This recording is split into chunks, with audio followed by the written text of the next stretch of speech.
Today's topic is very interesting. How to understand that a woman is with you only for money and resources. Predator women, how they disguise themselves, who they really are, and everything connected with this subject. There are many myths. Men have many fears, much misunderstanding, who they are, how to recognize them, how much and when to give, and at what stage. We will talk about all of this today. Then, as usual, write your questions. I will answer them. So, let us begin. Friends, here are the main fears men have. This is how it happens. When a woman invests a lot, it later becomes difficult for him to step out of the relationship. There is a lack of understanding.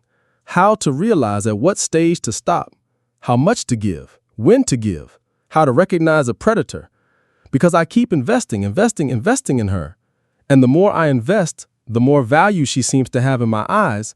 And I already feel sorry, not so much for the woman, although for her as well, but for my own investments, time, finances, emotions, feelings, hopes, expectations. All of this is counted. The most important thing, of course, for a man, his resources, his finances. It is no secret that in relationships, we all give something to each other. When a man invests financially, this is normal. But the question is, how much and when? How much to weigh in grams? And what should the woman give me in return? And how can I recognize a predator woman at the very early stages?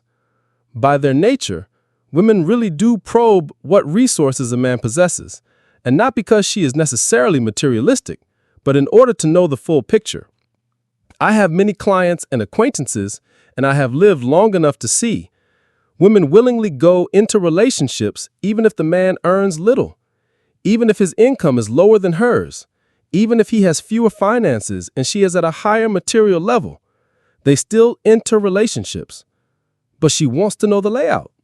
Therefore, questions, certain requests, testing. This is in general normal, but it is no secret that there are women who are sharpened for stripping a man of everything, simply to use him. And this is the main fear of men, to be used. A man does not want to be used. He wants to receive something in exchange for his investments. How to recognize them? How do they disguise themselves, and how can we expose them? I think today I will say a lot of things you did not know and that nobody will tell you. This is from my many years of experience, what I hear from women, from men, and how it really looks. The first thing you need to pay attention to is when they try to lead you from the opposite. Friends, remember this.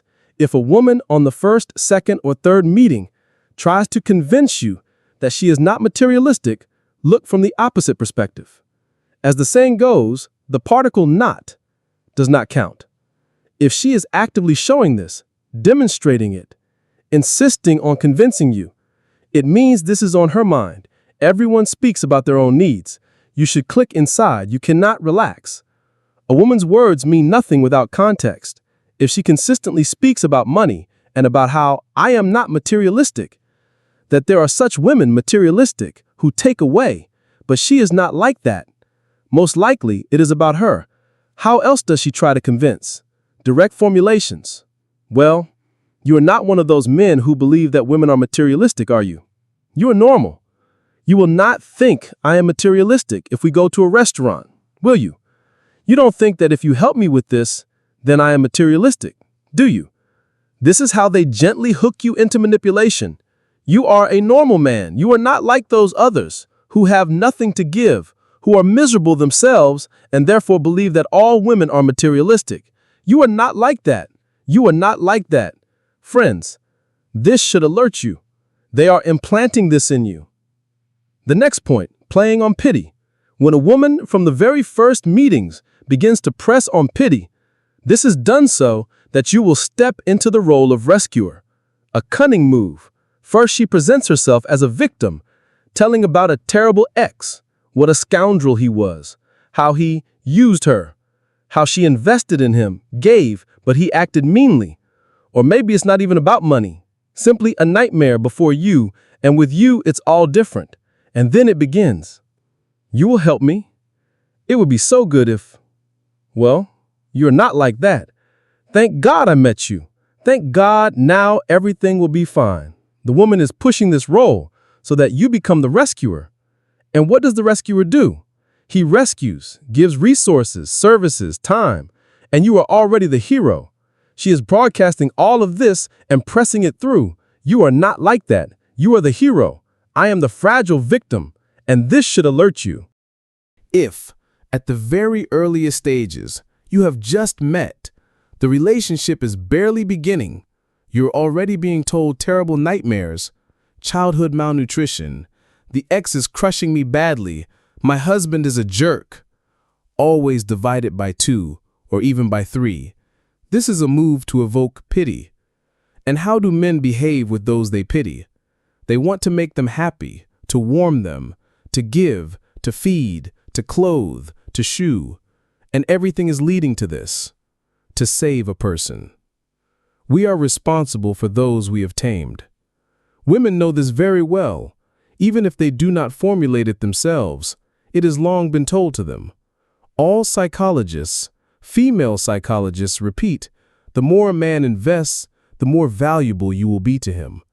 And for him to invest, you need to press the right buttons, what men respond to pity, to become a hero in your eyes, a savior, a knight, a hunter. It is precisely these sub-personalities that are being rocked. This does not mean that a girl cannot have a real difficult situation. She can. But no normal woman, at the first meetings, upon the very first acquaintance, will lay out the trash of her life in order to evoke pity. She does not need that. If she is not going to use you, she simply enjoys the communication. Therefore, when the pressure on pity begins, always look further. Another marker is when resentment toward men slips through. I always say listen carefully to what a woman says. Men often open their eyes. They look, admire, and important things fly past their ears. Example, I am sitting in a cafe alone. Behind me, a couple. It looks like a first date, one woman and one man. Whether I want to or not, I overhear the conversation. The woman is just probing the man about this and that, and he, like a trusting chick, tells everything, here, there. At first, for her it was all easy, playful, with excitement, and then already more serious, denser. And what disappointment she has, like never before. This is how she presents it. And he really does not see and does not hear the obvious.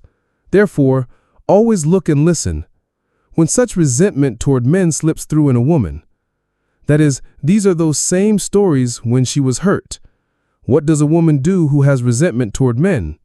She thinks, well, since you are all such jerks, then at least I will get something out of you.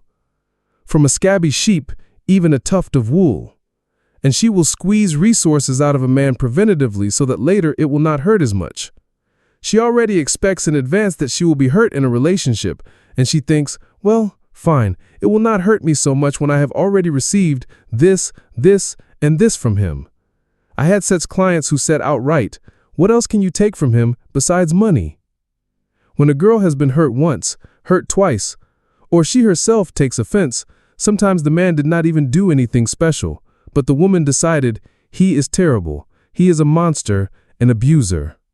That's it, she left, and she has resentment, and she thinks, well, since he cannot give me anything, and what she needs is unclear, then at least I will take money from him. The more he gives, the better. Therefore, when a woman's resentment toward men slips through, watch carefully. Often this is the mother's situation, the family model. Always in passing ask, and what kind of family is she from? And much becomes clear. If the father is henpecked, that is one thing. If the father pulls the whole family along, while the mother with the daughters does not work and only milks him, that is already an attitude toward men as a source of resources. If there is no father at all, only mother and grandmother, then almost always there is deep-rooted resentment toward men. Such a girl initially stands in the position, a man owes me, and it is clear where this will lead. Next, when a woman says, I do not need anything, this I do not need anything in 100% of cases means the opposite. The girl aimed at everything. I have never had a misfire. How many times I have heard stories from clients. One man says, My family was destroyed. I invested so much, gave so much. I ask, why? He, well, how could I not? She was not mercantile. She always said, I do not need anything. I reply to him, fine, she said she does not need anything, but you still kept giving. Why? He, well, since she did not need anything, it means she was not mercantile. It means she was good, and I would give to her. Friends, look carefully. When a woman says, I do not need anything, she will squeeze everything out of you. I repeat this constantly. There are no misfires. These little queens who pretend to be independent and proud, I do not need anything, always mean, I will not take anything just like that.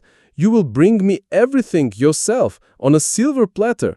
She will push you under her heel so much that you will give everything yourself. A woman of this type is sharpened for a large-scale operation of resource extraction. Even the most advanced of them at first may refuse gifts. They say, oh no, this is too expensive. You are obliging me with this. And the man responds, come on, take it. It's nothing. And that is it. The man's psychological defense is bypassed. He thinks, well, since she even refuses, it means she's definitely not mercantile. But in reality, it is the opposite. Usually, a normal girl will simply be glad for the gift. She will say, oh, why? Well, okay, thank you, it is nice. And the most cunning huntresses can even demonstratively return the gift. Oh no, this is too much. And by doing this, they convince the man even more that she has pure intentions. There is another point that nobody talks about. Imagine a situation. A man gives a woman a gift, something good, expensive, from the heart. One woman reacted calmly. She smiled, said thank you, and that is all. Another one staged a show, rushed to kiss, hug, shouted, you are the best. This is the best bouquet of my life. I adore you, my love. What is more pleasant for the man? Of course, the explosion of emotions, he feels like a hero. But in reality, what is happening? The woman anchors the man to gifts. In his brain, a chain is recorded. Do you want to see the wow effect again? Give gifts. And he begins to strive for this reinforcement. And when the woman reacted calmly, then in the man's head, the link gift equals love is not formed. He keeps a balanced perception. They met, took a walk, he gave something, and everything is calm, benevolent, without unnecessary anchors. But for the man, this is not enough. He wants a show, admiration, emotions. And so he creates a problem for himself. He begins to buy love with gifts, and the woman takes advantage of it. That is about how, friends, predator women behave. That is, psychologists specifically train them to extract finances, how to strip a person of everything, how to make him give it all away. First, to lull, to calm, to weave such a little web. I am not like that. I wait for trams. I do not need anything. This gift is too expensive. And in general, I am poor and unhappy. But what always makes a man wary is something else. If a woman makes a direct request, that alarms a man much less. Because a request is not manipulation. But disappearance, ignoring when a woman wants to regain attention at the expense of your emotions, that is manipulation. She has driven you into stress, into cold relations. And when she comes back into contact, in response, you begin to intensify gifts, purchases, fulfillment of requests. Look, if you are being lulled, if everything goes the other way around, then this is a predator. Sometimes such women act quite openly and frankly. They ask directly, what kind of car do you have? What is your salary? Here is the very pair I was talking about. She, and what sunglasses are those? He, well, just ordinary, inexpensive. She, oh, but I always buy Christian Dior or Chanel. Then, as if casually, you smell so good. What kind of cologne is that? He answers, yes, just an ordinary one. She, but my favorite is Dior. After that, all right, I'll run some errands and then come pick you up, okay? Okay, come by. What car are you driving? What car do you have, just so I know? Toyota Prado. Aha, a Prado. And here the disappointment is already visible. Well, not a Lamborghini, not a Lexus, not even a Bentley, just some miserable Toyota Prado. Such women speak openly, and a man, striving to impress, does not notice it. He spreads his tail feathers and does not see her contemptuous, oh, is that Armani? Cheap. I prefer something else.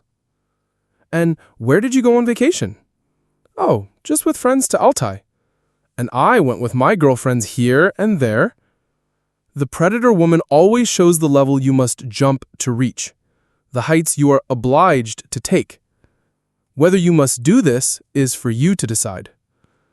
Is it worth building a relationship with such women? In principle, yes, you can build a relationship with anyone, but do not give. If you figured she is a predator, simply do not give. You want sex? Please. You want meetings, communication? Please, but do not give. Such a woman will disappear immediately. Believe me, predators, if once you didn't give, twice you didn't give, if you did not fall for manipulation, they begin to press harder. Suddenly, the mother needs an operation. Suddenly, the cat was injured and money is needed. Suddenly, a loan has caught up. Very often, such women ask to borrow. Give me 100,000, I will repay a little by little. From my salary, I will eat less, drink less, but I will repay. In reality, it's a drain. I took it, but we are in a relationship, we sleep together, so I am not obliged to return. The amounts can vary, 10,000, 100, or even more. Therefore, once again, is it worth starting a relationship? If you like the woman, yes, it is worth it, but to give or not to give is a matter of your responsibility. If such requests are insignificant for you, then give. Consider it the price for communication. But remember, women always want to know what you possess. And the questions, what kind of car, where do you work, what kind of apartment, will be from everyone. It's natural. She told about herself, you told about yourself. You can tell the truth, you can understate, but don't overstate. Men also often suffer from giving out too many advances. And then they complain themselves. During the demo mode, the woman showed one thing, but later it turned out to be something completely different. But women say the same about men. During the demo mode, men demonstrate much, but in fact, later they do not give. Thank you to everyone who liked the video and subscribed to the channel. Share your thoughts in the comments, and see you in the next video. Thank you to everyone who liked the video and subscribed to the channel. Share your thoughts in the comments, and see you in the next video.